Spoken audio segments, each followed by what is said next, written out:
Hello, everyone. Why am I recording this live action? Well, two reasons. One, I keep getting interrupted every 5 minutes by the phone. And two, Marley has chose this moment to sit on my arm. I wanted you guys to see that. She likes to shit like a bird. Don't you, girl? You do. So, yeah, I kind of have to deal with that while working the mouth. She always chooses this arm because it's the easiest one to reach. And that's also where I have the mouse, so boo me. Anyway, we're going to update Dragon May Cry. This is for Act 13. And I wanted to record this much earlier when the final chapter actually dropped because, well, because there was a lot of stuff I wanted to cover. But then the snowstorm hit, and it is still snowing over here. It is still... Well, actually, the sunlight is finally out, and everything seems to have calmed down. Today is Monday. For those who don't know, I'll probably be posting the video today. Dragon May Cry Final Act will be returning today as well if I manage to get some free time. But the snowstorm kind of slowed everything down. Don't worry, everything's on track. I should be finished by the start of February, or a little bit over, okay? Because this new act, the final act, will be longer than the previous acts by about one extra chapter, I think. Maybe two. Need to look it back over later. But for now, we need to review what happened during the original. Where is it? Where is it? Lost track of it. Hold on. Open. Okay. What happened during the last act? Act 13. Well, the big final battle is here finally. We back in Act 12 we met the final Dragon Lord. We got to establish his character, his relationship with Songbird. His relationship with his father gets better explored during Act 13. We also got some hints of another character, if you guys caught it. It's Stolas' sister, who is not based on anything from the Owl and from the Goetia mythology, but is another reference to a certain character.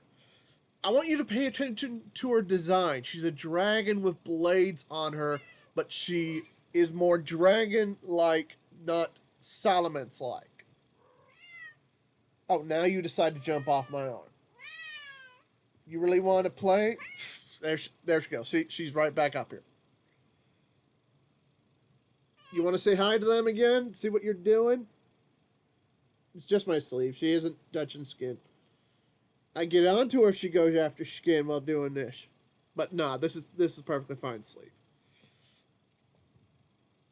As I said, probably in the previous attempt to record this, she only does this to thick sleeves.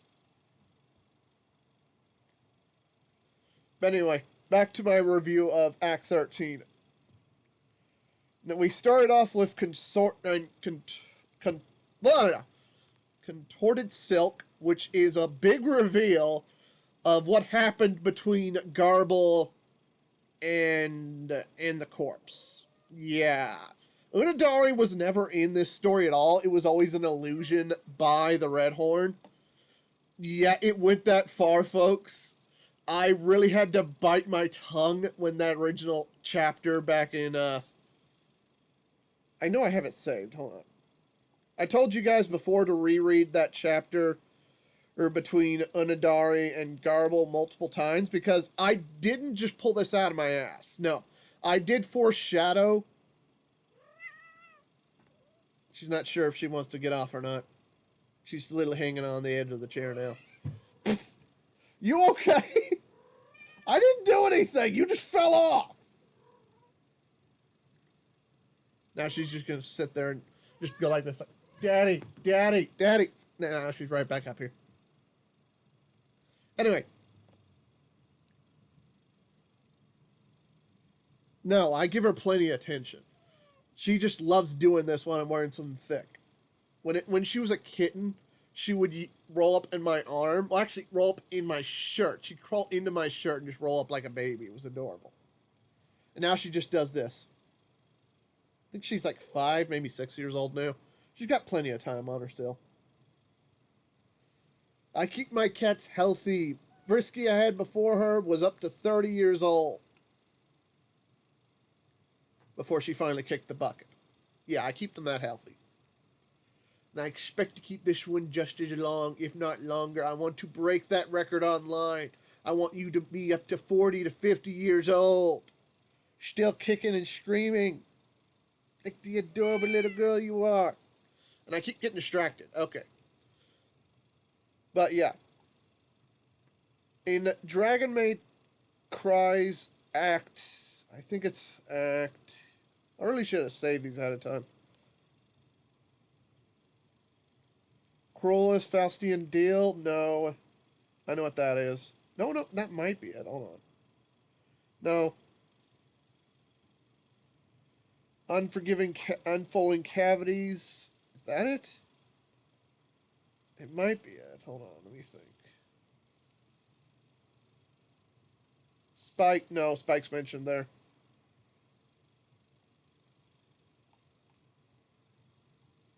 I really should have looked this up ahead of time because, yeah, it's a very important chapter, despite it being a bonus chapter.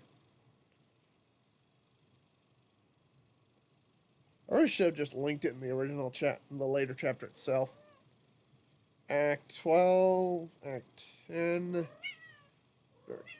That place. Marley, you're adorable. Yes, you are. And Twist the Knife. Is it and Twist the Knife? It might be and Twist the Knife.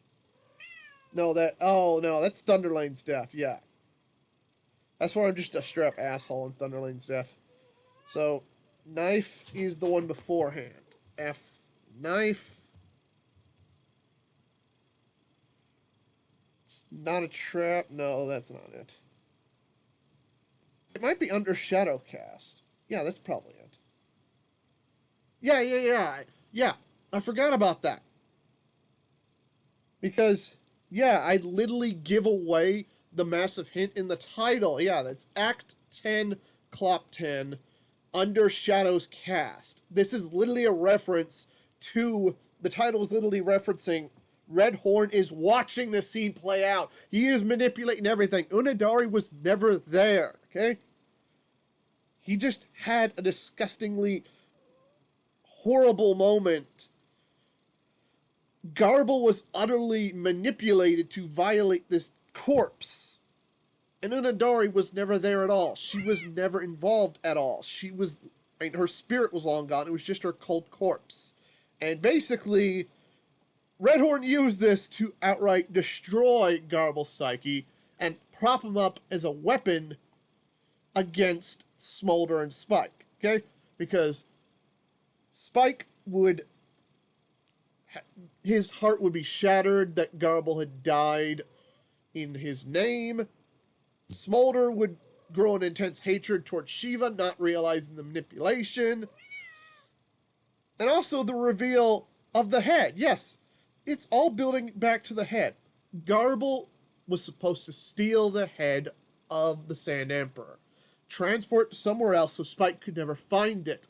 Therefore, he could never get the reveal that his head is matching the Sand Emperor, that Spike is a descendant of the Sand Emperor, okay? Redhorn wanted that to stay secret up until the final moment when Spike has the final artifact right in front of it. I almost said Alatharbian. That's the other universe I'm doing. Anyway. So, Act 13 is meant to build up on the idea that Redhorn has been planning this all out from every single angle. Now, Twilight is standing there in the altar alongside Spike, and Smolder is bleeding out. Yeah.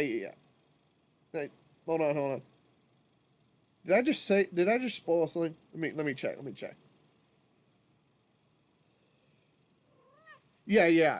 Smolder is bleeding out as the Ebony Dragon is unleashed. I had to make sure because I didn't want to spoil that. Because, yeah. Smolder got stabbed!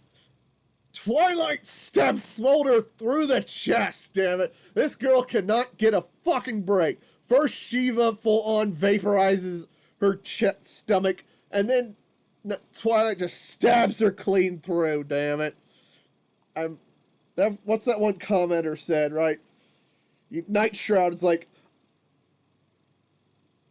Night Shroud was, like, really pissed off that the fight between Shiva and Smolder didn't go exactly as planned. He apparently wanted a much bigger fight. Marley, you knocked down the sleeve. He wanted a much bigger fight.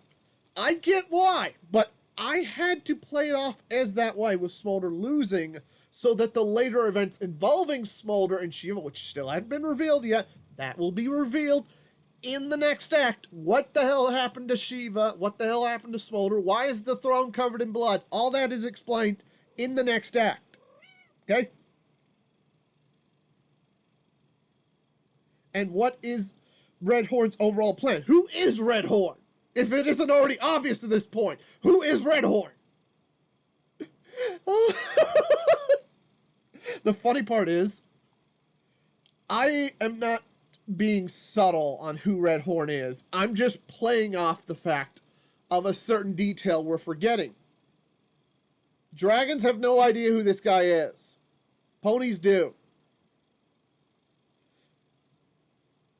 That'll give you a massive hint on why I'm calling him Redhorn the whole time. The only ones that refer to him as Redhorn are the dragons. If that gives you guys a massive hint of what my angle is. Anyway. But yeah. Next act will be obviously unveiling what his plan is. Straight up showing who he is. Then a big final battle between Spike as the Ebony Dragon, Redhorn, Twilight, the Dragon Lords, all of it. We'll get that epic battle that I want you guys to see between Stolas and Blue Blood that I've been planning out for a while, where we utterly destroy Blue Blood's whole twisted ideology and at the same time utterly pull every detail out of it, okay? What was that beep? Anyway. There's so much to explore in this storyline. The final act is here, folks. And I cannot wait for you guys to read the opening act of it, because we're flashing back. We are flashing back to the opening of this whole thing. That final chapter, that bonus chapter in Act 13, is literally the opening act to this final act. The first two chapters, sorry, not the first chapter, actually. The first chapter is something else, but the second and third chapter of the final act will directly tie into events from the bonus chapter, okay? The whole Spike is creating a herd with Gabby and Rarity, the whole marriage proposal thing, that will be tied into what the next two chapters afterward. Not 18 direct. That's what's going on. My mouse is disconnecting.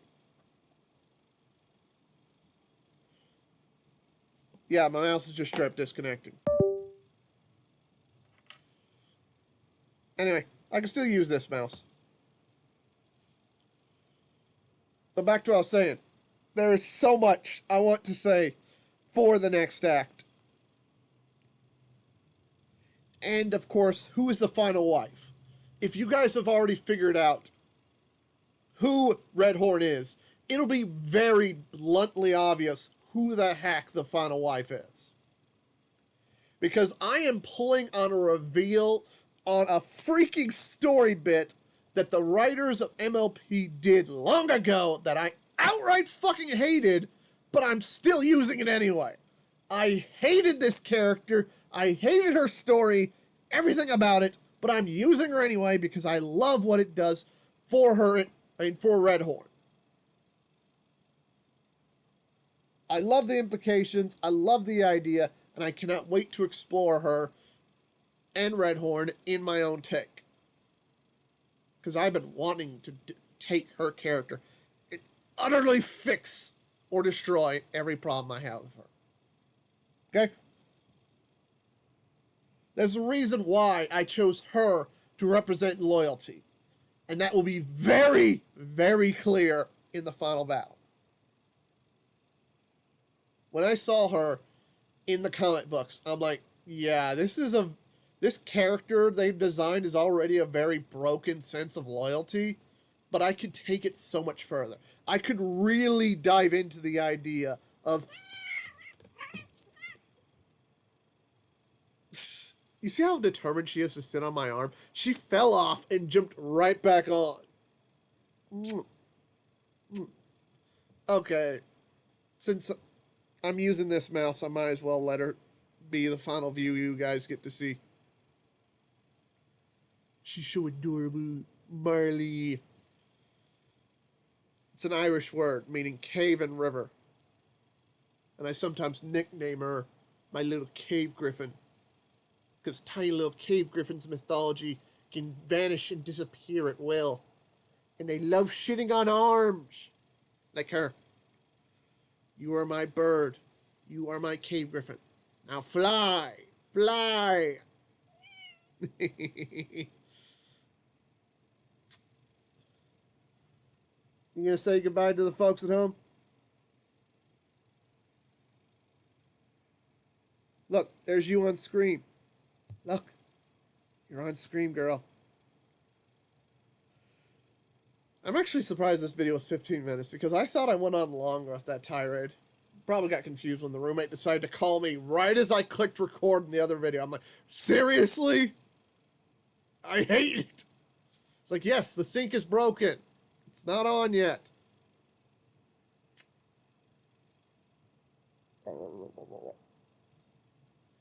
Who's that?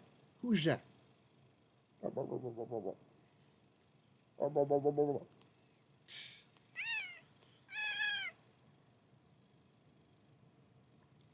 See? She's like desperately trying to find a spot to get comfy. Like, use your back legs, girl. See? Now she stopped. Nope, nope, nope. She's not. Now she stopped. Now she stopped.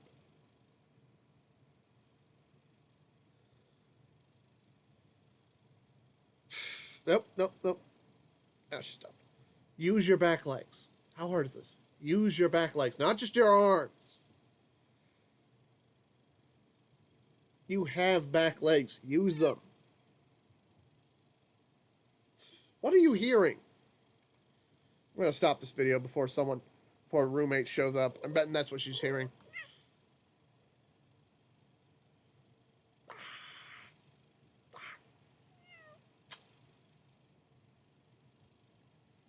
Stop falling. Anyway, folks, this is Light Tone Griffin Star. This is Marley, and we love you.